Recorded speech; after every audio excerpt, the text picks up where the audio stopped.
Thanks, Claude. We'll start gearing up towards Florida. We did a little work last week in terms of introducing those guys on Thursday, and today we'll get back to work on these guys. I know our guys will be excited to play in Jacksonville, an incredible stadium and atmosphere. I know our players love playing in this neutral site game. It's just kind of different in terms of the start of it, the fans, the split crowd. It seems to be a momentum flow type game because team that has momentum is really at home for that moment, and then it goes back and forth. And it's been a game of momentum swings. A lot of respect for Billy. I always have liked Billy a lot. He does a really good job as a football coach, as a man, person. Worked on a staff with him. Admire him and the way he coaches and goes about things. He's very detail oriented. No stone left unturned, and they play that way. And got a lot of respect for the way they play, and I know a lot of guys on their staff. It'll be a physical game. It always is. I know our kids will be looking forward to it, and with that, I'll open it up. Yeah, Coach, I was reading today. I think since 2000, Georgia quarterbacks who are facing Florida for the first time in their career are 1-9. I'm just curious, what about this matchup makes it really, really difficult for guys going for it the first time? Couldn't tell you that. Don't know. Didn't know the stat. I think it's all about working and executing within your offense, which is what we'll ask Carson to do, is to play within the offense. And he's a quarterback with a lot of experience under his belt, and I know he'll be excited to play in Jacksonville. Kirby, to your left, their wide receiver Pearsall has more yards receiving than the next three guys combined. What makes him so effective when he gets the ball? Is it yards after catch? Is he just explosive in space? What makes him so elite? Well, I would say he's been available. Like he's been healthy and been very consistent for them. They've got some other guys that when you just look at stats, sometimes it can be misleading. They have guys who've missed games, so therefore they've missed opportunities to get stats. He's been very consistent. He's an explosive playmaker. He's tough. He does a lot of things. They move him around a lot. He's not just a sit there and play guy. He's worked the slot. He's done double moves. He's been a vertical guy. Makes a lot of plays. But they have other weapons. Some of those guys have been injured. They lost a kid for a year. They lost Grimes there. Lost a couple guys for a couple games. So it's been a myriad of injuries that have led to the stats being that way. Kirby, after Florida beat South Carolina, Billy talked about that it was evident to him that Florida team is growing up. Is that evident to you in what you've seen just getting ready for this game, how they have improved as a team over the course of this year? Yes, they've played their best football probably the last two weeks or so. And you look at the statistics on their quarterback, he's probably, maybe the number one quarterback in the country for 2 games. In terms of the way he's played, you can tell he's got a lot of confidence in their offense and their system. They're able to execute, do a lot of things with him. He handles it well. He makes a lot of good run checks for them. Has done a really nice job of not putting them in harm's way in his decision-making process. So they're playing at a really high level right now and doing a great job with it. Coach, just wondering what you've seen from Oscar Delp in these 10 days or so of preparation, and has Brock been able to rejoin the team in any capacity so far physically? Delp's been fine. We're not asking Delp to do anything different than he's normally done, nor anybody on the team. Brock's been at walkthroughs. He's been out there and with the team, some of it last week, some of it different times. Kirby, are you expecting Roderick Robinson to be available Saturday? I don't know what his recovery is looking like. And is Tate Ratledge dealing with an elbow of some sort? Tate had an elbow coming out of the Vanderbilt game, but he's been fine. He practiced all last week with that elbow, and Rod was able to go a lot of last week as well. Montgomery Van Gorder's been in the program for about 3-4 years. Just what's been his impact and his rise kind of, as a coach and on the field and connection with the players? Montgomery does a great job. He's a coach's son. He's grown up around football his entire life. He's a quarterback. Understands the game.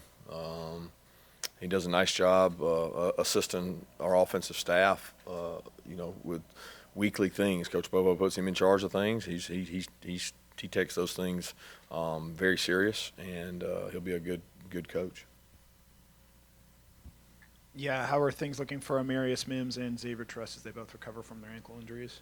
Yeah, we'll find out a lot more today. They both were able to do some different things last week in the off week, and a lot of rehab, a lot of maintenance, a lot of getting back. But until I see them out there today, I probably wouldn't be a good judge to be able to tell.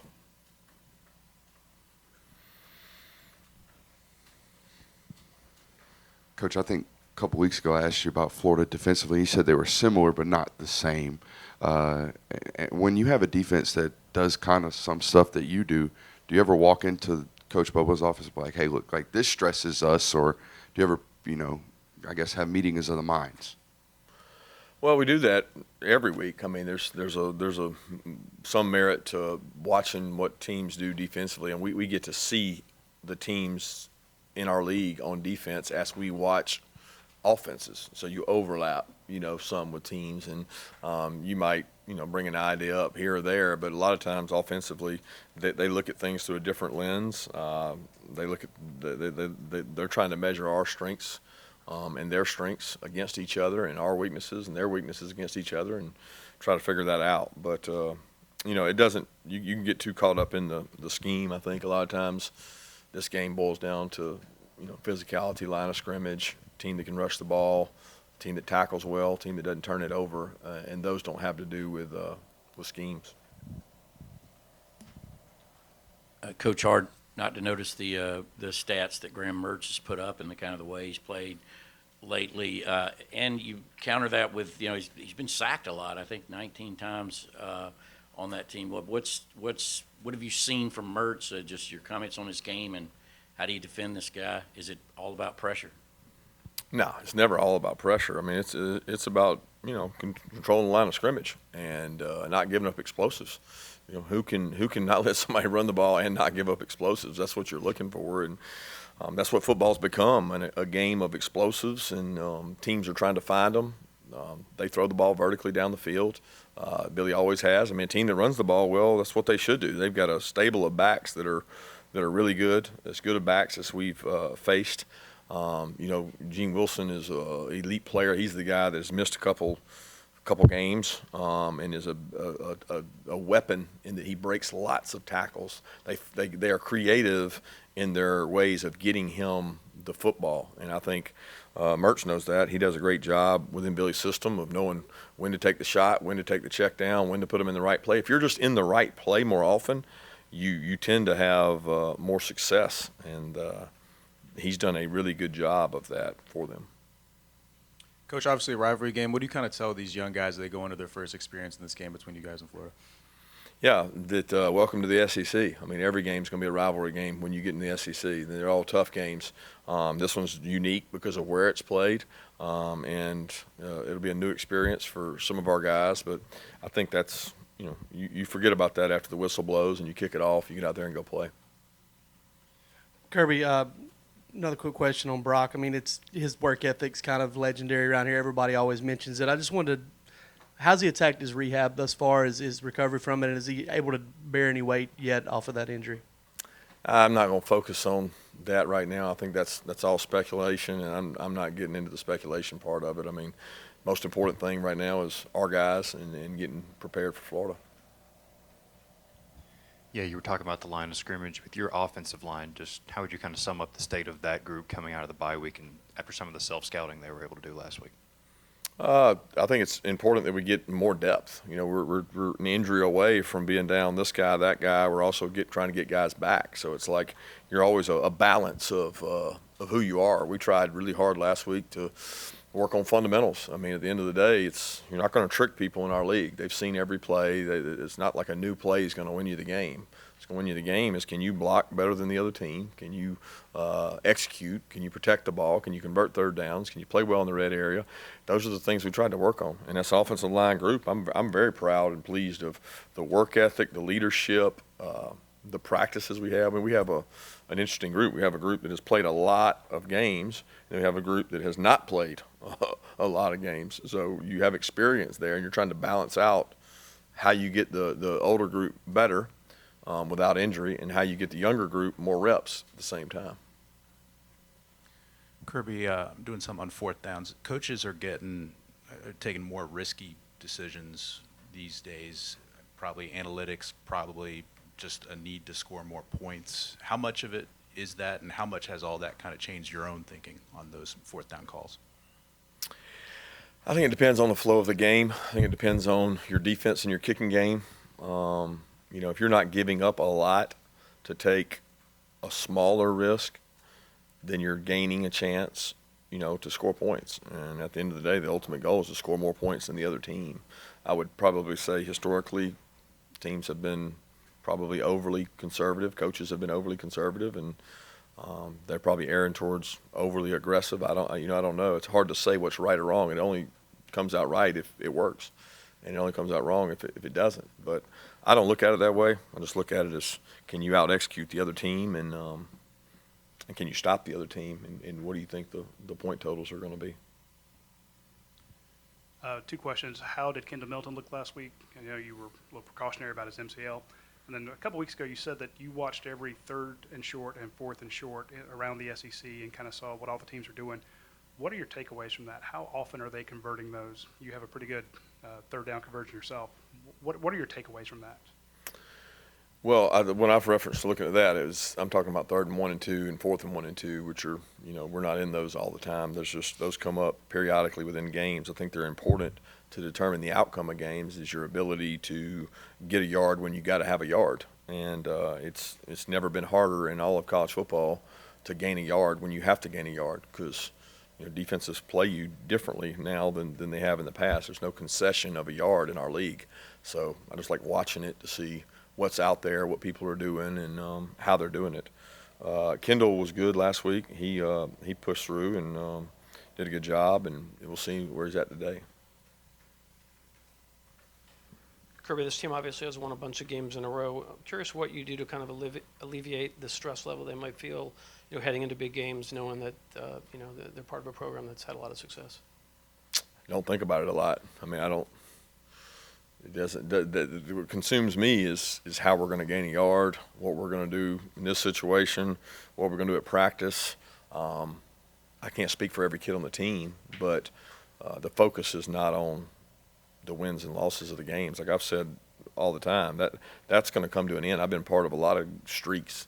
That's going to come to an end at some point, and when it does, we'll worry about the next game. But I don't think you can be consumed with that thought process or think that way. You got to think towards what you can do to help your team win.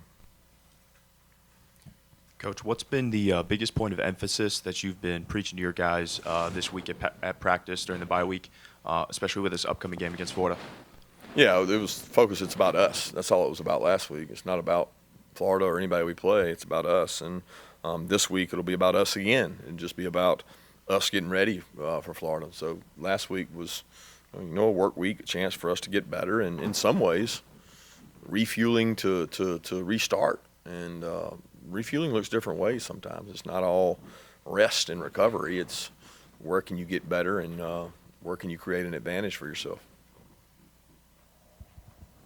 Yeah, with Oscar Delp and him getting a chance to sort of see Brock and how competitive he is and how hard he works in practice, how much do you think being in proximity to Brock has helped him in his development, regardless of even these last 10 days or so, but just over the course of his college career to this point?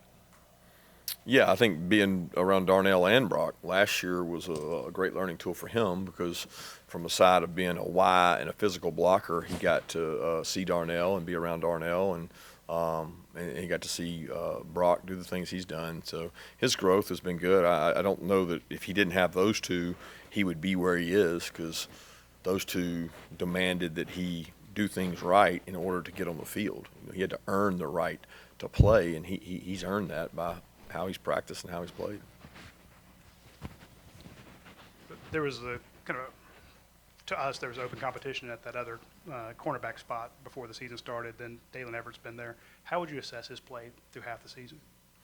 He's been good. He's done good things. I mean, I think he's starting to play with a little more confidence. He's gotten to go out there and make some plays with his back to the ball. Had a couple big stops in games. He's a good physical tackler. He's not afraid of contact.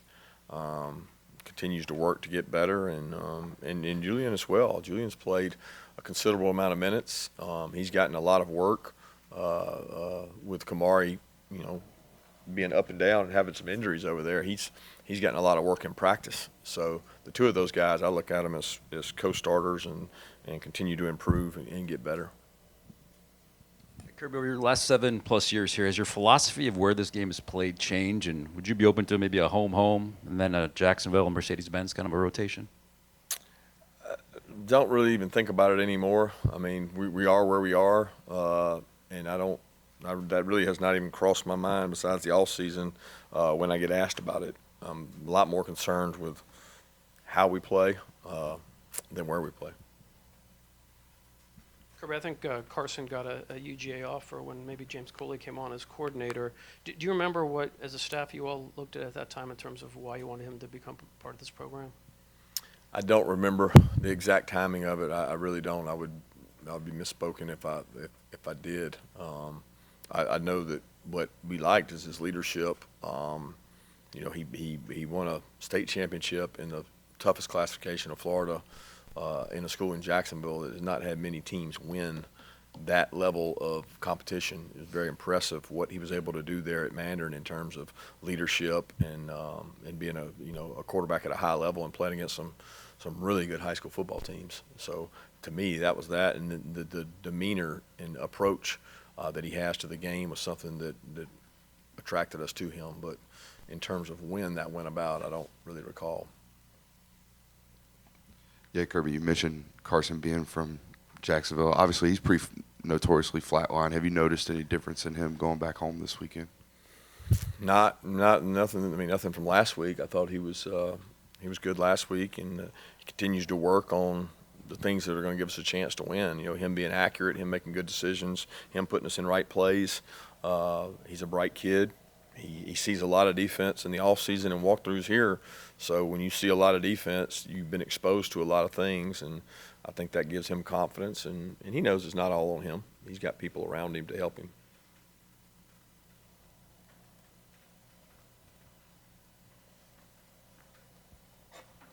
Earlier in the season, Peyton Woodring missed a couple field goals, but you stuck with him. You said that he had a chance to be really good. All of a sudden, he's hitting a lot. What changed? I don't know. I mean, it's like a hitter, man. You go out there, you can't get a base hit every single time. His mental approach has, I think, been better. I think creating a thought process of being a kicker. He was a position player in high school, so he never had the thought process of sitting on the sideline and wondering, when am I going to go in? When am I going to kick? When's this going to happen? And there's a lot of thoughts that can go through your head during that time. And being a position player, he never had those thoughts. So this were his first football games of, when am I going out there? One shot, one opportunity. I got to go make the most of it. And I think he's grown a little more accustomed to having to do that. And he's had some help from people here in our organization, but he's had help from the kickers outside our building that kicked here at one time to help him as well. Got time for 2 more questions.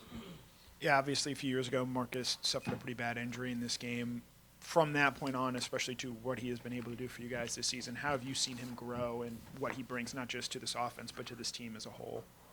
Well, the biggest thing he's grown in is a leadership standpoint. When that happened, he was a young kid coming on strong in a receiving core that was very thin, and he helped us tremendously. As a freshman, very confident and good playmaker. And fast forward to now, he's an emotional leader, a toughness leader, believes in doing things the right way, and sells the culture and value of the organization really well.